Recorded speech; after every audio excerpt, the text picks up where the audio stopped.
Welcome everyone to the HarvestFest, an ag experience hosted by Salesforce, DocuSign, and Zenify. I'm Jill Banky. I'm an industry executive and strategist for Salesforce. And we wanted to put together a HarvestFest to try and create a space for the ag community to come together and to try being a part of the magic and bring Dreamforce to you all. You know, this has really been an interesting year for all of us, and we hear time and time again, it's an unprecedented time, but really what does that mean for you? Really the need for granular data is essential, and with top concerns of credit quality, loan deterioration, and risk modeling, it's going to require you to expand the data that you monitor and look at it all very differently. Crazy number, over 90% companies fail at transformation, and COVID has impacted and disrupted our lives in a myriad of ways. You know, I think one thing it's taught us that transformation has to happen in order to survive. But you know, you think about this, we're all connected. Companies today are implementing new technologies and transforming the relationships they have with their clients. And this shift to digital is happening at a very rapid pace even before COVID, which is really putting the industry in a place to create this whole new experience to support and find new ways to service their clients. This is the time to leverage the data you have and really gain a competitive advantage.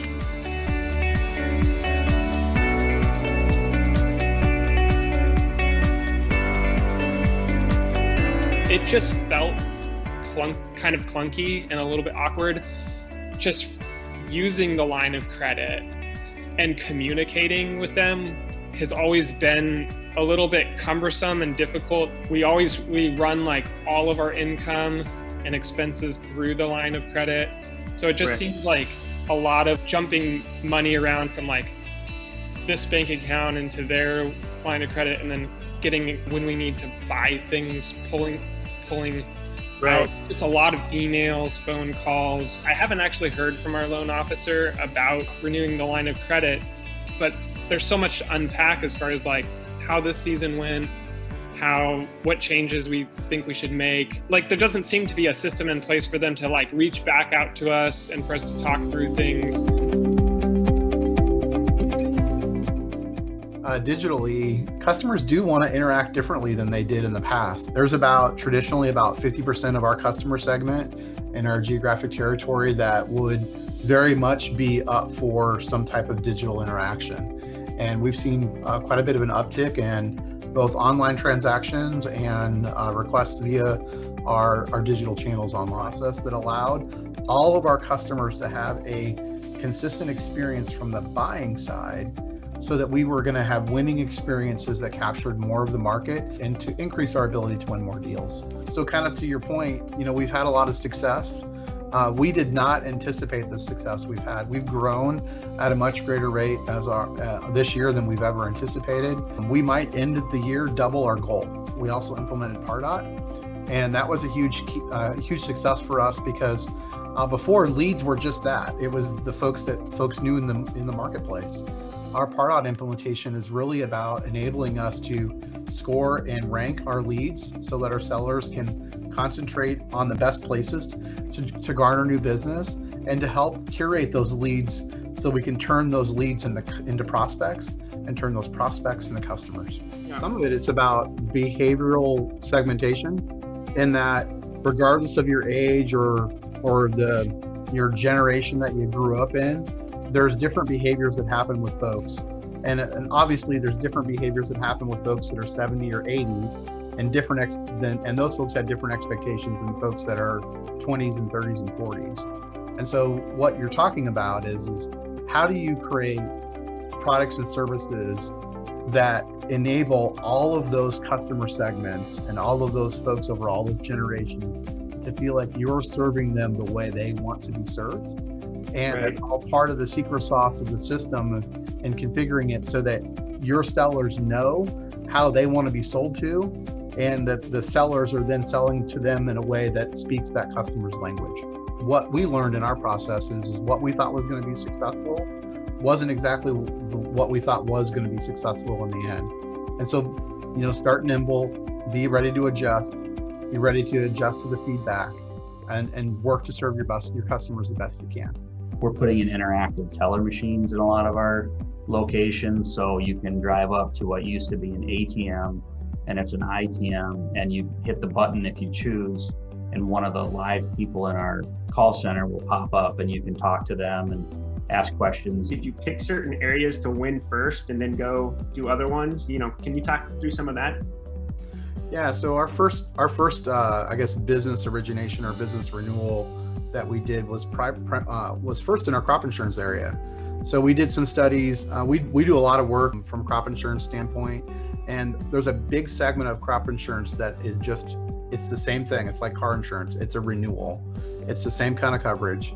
And so we started back a couple years ago with an online renewal system for crop insurance that helped ease that process for our customers. So that's where we first started. Then we went into our real estate lending, and then into our home mortgage lending. And that's kind of where we're at right now. We're always looking for new ways to do business and grow. And that's probably the thing that's unique about us, is that we're never satisfied with status quo. Even when we get successful with this thing, what's the next thing that we can do and improve, both in either internal process or service to customers. From a product perspective, I mentioned Pardot. We did select the Financial Services Cloud version of Salesforce. We're also using some of the customer-facing community portal components of Salesforce that we were licensed for. We did purchase the My Trailhead for training and education components of the Salesforce platform. I would say that was huge in our adoption and training components. We didn't know going into the contract that we were going to have COVID, and so having My Trailhead really enabled us to do that training in a way that we weren't anticipating. So that was a huge win for us. We've always had our own mapping system, and so we bought the Salesforce Maps to replace kind of some internal tools that we've had. We used the Salesforce Inbox, and then I'm forgetting a few things that are kind of all in there.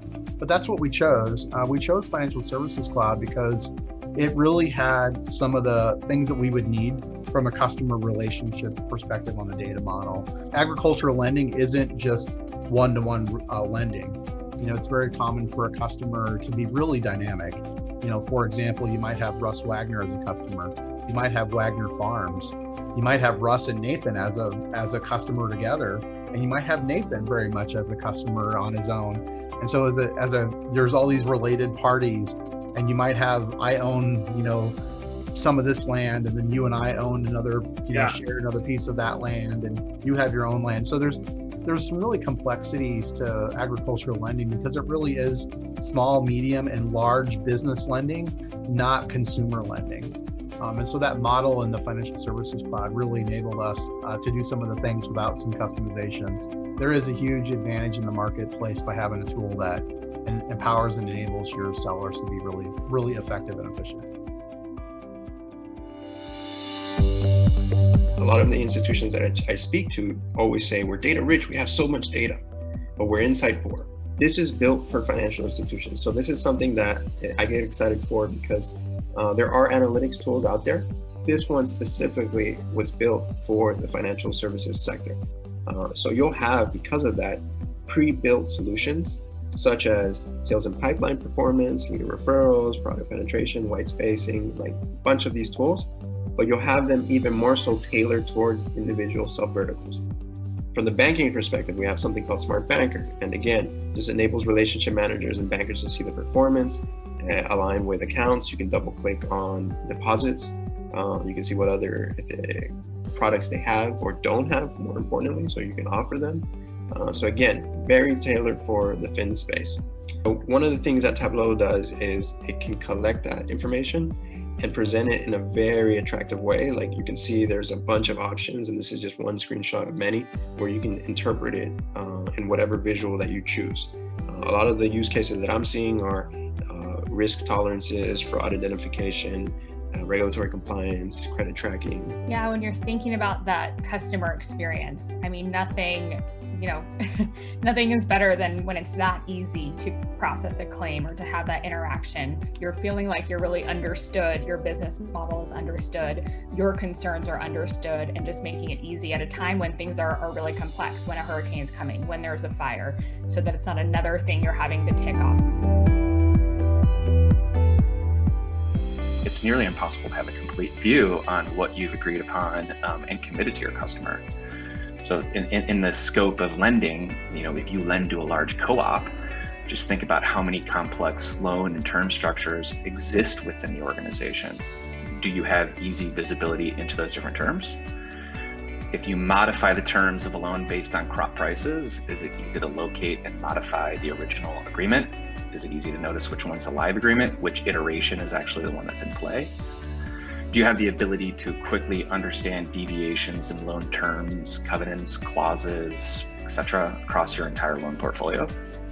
When lacking electronic signature, maybe organizations must manually fax or email agreements over to borrowers, wait for the borrower to sign, wait for the agreement to be returned, and then manually process the agreement.